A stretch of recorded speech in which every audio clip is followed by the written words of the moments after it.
This is NPR's Life Kit. I'm Julia Furlan. And I have a question for you. When was the last time you had fun? Like true fun. Not like I saw a funny TikTok fun, but like laughing out loud, fully immersed, playfulness fun. Oh, wow. I recently went sledding and experienced the unadulterated joy of sliding down a snowy hill on a piece of plastic. I love the tube. It was glorious. Whatever fun looks like for you, it might be time to ask yourself if you have enough of it in your life. Because those fun feelings can have lasting effects. Counterintuitive though it may sound, the more you can prioritize fun in hard times, the better you'll be able to cope with those hard times. It's actually a tool for resiliency.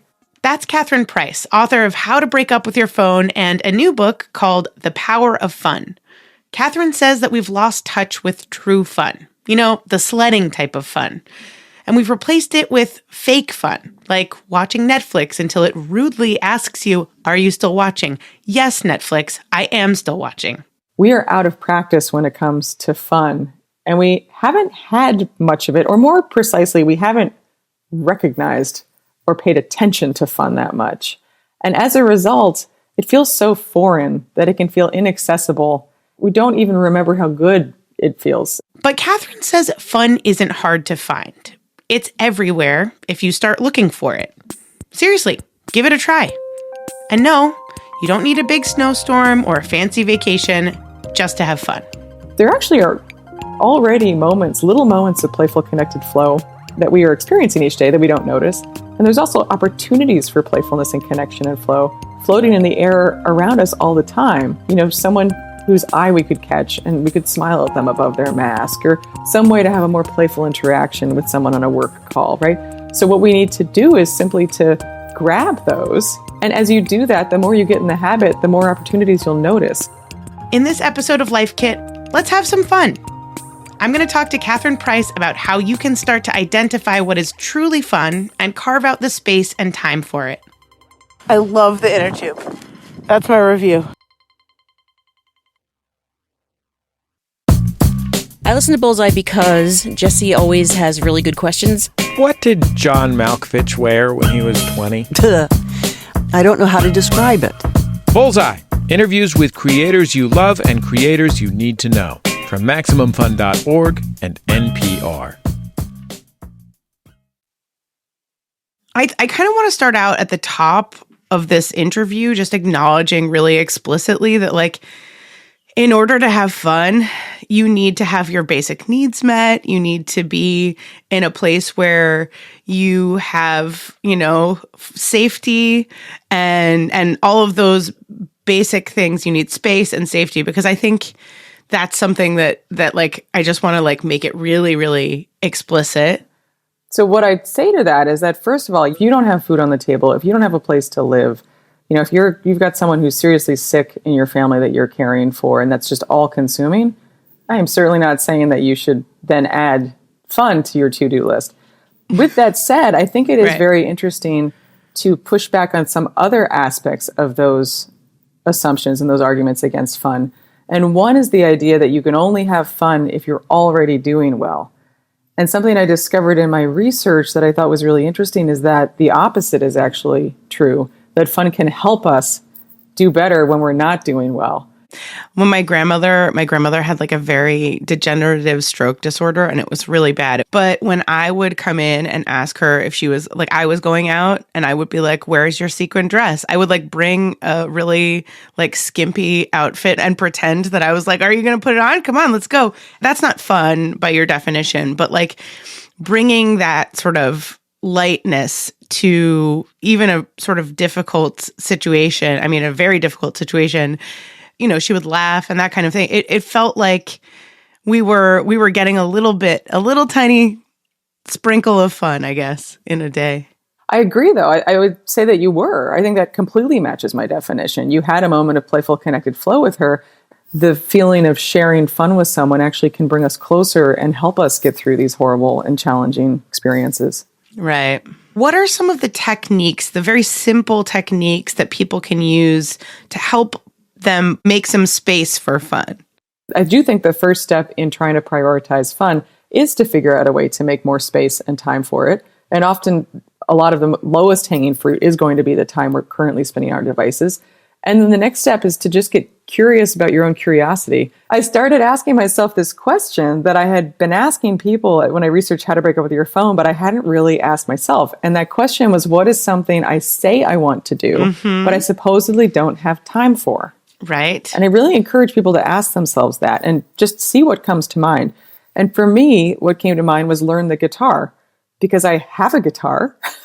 I have supposedly long wanted to learn to play it. So I ended up, but the next time I was online, signing up for this guitar class at this music studio here in Philadelphia. And it was BYOB, it was Wednesday nights, and it was just so interesting because as I went to this class, I started to feel this sense of energy. I mean, I start to sound extremely cheesy and like new agey when I talk about this, but this feeling of energy that buoyed me for the rest of the week. You know, Wednesday nights quickly became the highlight of my week, and I got really intrigued by that feeling. I was like, what is that? And also, you know, is it about the skill that we're learning? Because I think another misperception we have about fun is that if we just stuff more things into our schedules and we just try more things and have more activities, that's going to be fun. So to answer your question about how to get started, don't do that. Because what I quickly realized is that, yeah, it was nice to learn guitar, but it was really the experience of being with other adults in this context where there was no reason other than to have a good time, to play. Yeah, that question, I feel like that question might be one of our really good takeaways, which is like, ask yourself, what is something that you've always said that you wanted to do but didn't have the time for? That's a really strong and powerful question. Like I'm trying to learn how to draw. I told myself at the beginning of the pandemic that I was going to try and learn how to play the guitar. I have not, but I have moved on to wanting to learn how to draw, and that's where we're going to be for now. You know, that's what we're doing. I think that's great. But I think, you know, it's interesting too, because it can seem so intimidating to try something new. And I think that that's where the spirit of fun can be really helpful. Because if you say, I want to learn how to draw, it kind of almost implies there'll be a point at which you know how to draw and you will be a drawer, or, you know, and it'll be done. I think there's a mindset shift that has to happen where you just allow this curiosity that is inside all of us, but that's been squelched down by adulthood, when you allow it to come out a little bit. And to not immediately shut it down with your inner critic and that judgmental part of yourself that's like, why would you do that? Or you're going to suck at that, or whatever. Or like, let yourself be terrible. Let yourself be terrible. Exactly. Like, why not? What's the worst that can happen? I mean, truly. So can you talk a little bit about the difference between fake fun and true fun and how we can differentiate between the two? So you might be wondering why I am talking about true fun as opposed to just fun. So the reason for that is because I realized that the fact that we don't have a good definition of fun means that we're really susceptible to anyone who wants to use the word fun to sell us on their product or their service, their activity, even if that thing does not result in playful connected flow. Mm-hmm. So social media is one of the biggest examples of this right now. Like, it's marketed to us as a way, something to do in our leisure time that presumably must be fun, but it actually doesn't leave us feeling that we're in playful connected flow. Instead, it often leaves us feeling depleted and demoralized. Right. So I wanted to create a word for that type of activity that would distinguish it from true fun. So the most obvious choice seemed to be fake fun. So I use the fake fun to refer to any activity or product, or in some cases, people who aren't actually fun, who are presented to us as fun, but they're not fun. And the reason I think it's important to get into the details of parsing this out is that I think the better we're able to distinguish between sources of true fun and fake fun in our lives, the better we'll be able to allocate our limited leisure time. Once you're able to identify and call out fake fun for what it is, then it becomes much easier to clear out space for the good stuff, the true fun. Right. And also, like, you can try something that's like quote unquote fun, and it's for somebody else, they're having true fun, and you are just like, this is not, I'm not feeling it. And you can go and try and learn something else. You know, like you can find something that works better for you.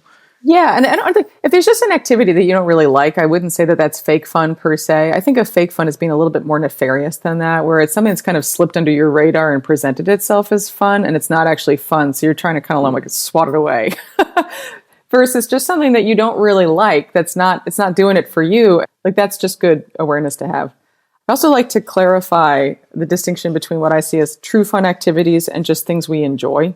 Like, we enjoy all the things that bring us true fun, but there's also things that might not result in full-on playful connected flow, but that still are really enjoyable, that we should still make time for. So reading books, for example, so there's also plenty of activities we legitimately find nourishing or relaxing or enjoyable that might not result in full-on true fun, but you really like doing them, and you should keep doing that. So if you love a particular show, watch it. Just don't watch it past the point where it goes from being enjoyable to making you feel gross.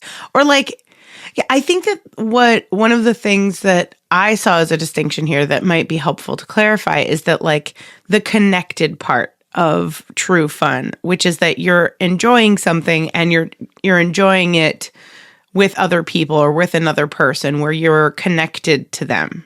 And one of the pillars of what I call true fun is this feeling of connection.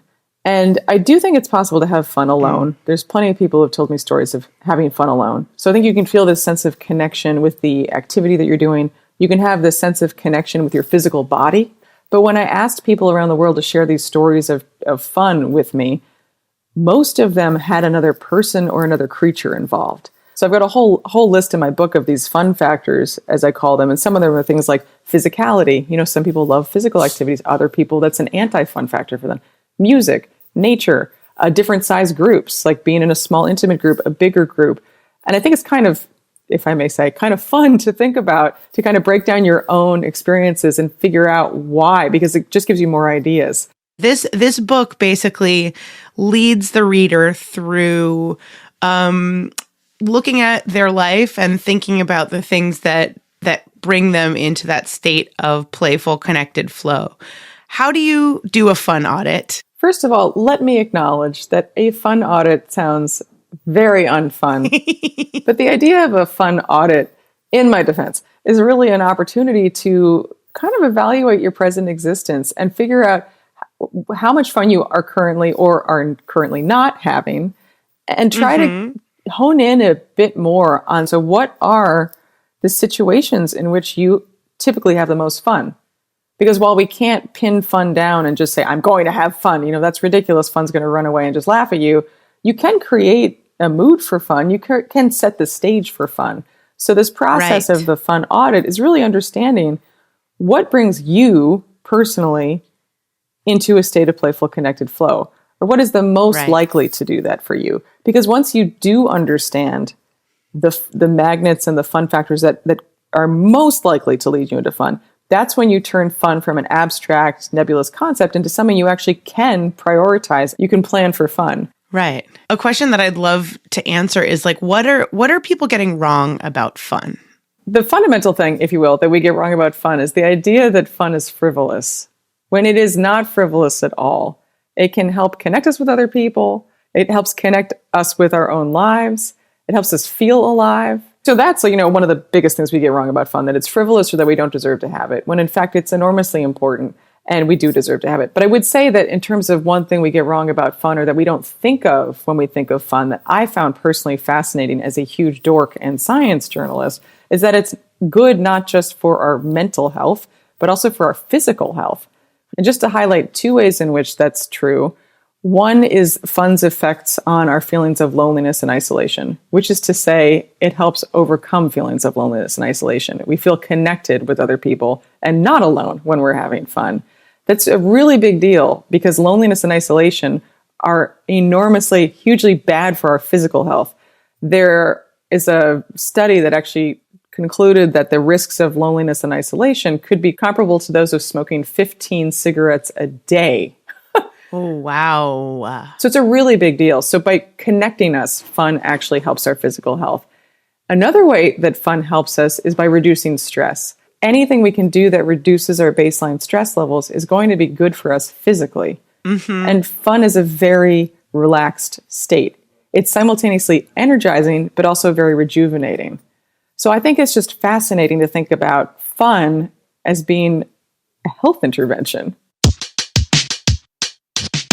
To wrap things up here, I'd love to highlight a really simple acronym, your girl loves acronyms, that Catherine uses to help folks think about ways to add fun to their lives. And that acronym is SPARK. The S is for making space in your life for fun. You know, put down your phone, set aside some time, and let that fun happen. The P is for pursue passions, which is also like pursuing hobbies and interests too, but basically trying to find more things that engage us and invigorate us, that we're curious about. So you don't need to put pressure on yourself and think, I'm going to become a professional snowboarder. That's my passion. I just really mean like opening yourself up to anything that seems vaguely interesting. Let's set our bars really low, guys. The A is for attracting fun. And that means to develop an attitude that's just open to it, you know? If you start to really like invite fun in, there's actually much more of it available than we realize. The R is for a little gentle rebellion. In her research, Catherine realized that doing something slightly rebellious can be a good way to spark fun. Be spontaneous. You know, jump into a pool with your clothes on. Go roller skating in the middle of the night. Gentle rebellion. That sense of stepping outside of your normal or expected role can be a really good way to find fun in your life. And the final letter in SPARK stands for keep at it, which honestly is pretty self-explanatory. And the more you do it, the more fun you might find appearing in your life. I think having something to look forward to and making a point to always have something to look forward to is a really helpful technique to use to keep fun at the top of your priority list and to therefore benefit from it. And again, going back to the fundamental point of this all, to enjoy your own life. Look, I really want to do the credits and all, and I, want to wrap up this episode, but I gotta be honest, there's a sledding hill with my name on it, so I gotta run.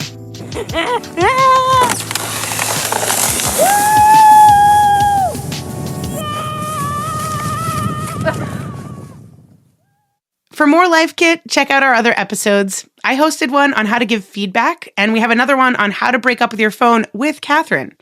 You can find those at npr.org/lifekit. And if you love Life Kit, which I know you do, subscribe to our newsletter at npr.org/lifekit newsletter. This episode of Life Kit was produced by Claire Marie Schneider. Megan Kane is the managing producer. Beth Donovan is the senior editor. Our production team also includes Audrey Nguyen, Andy Tagle, and Janet Woo-Jong Lee. Our visuals and digital editor is Beck Harlan. I'm Julia Furlan. Thanks so much for listening.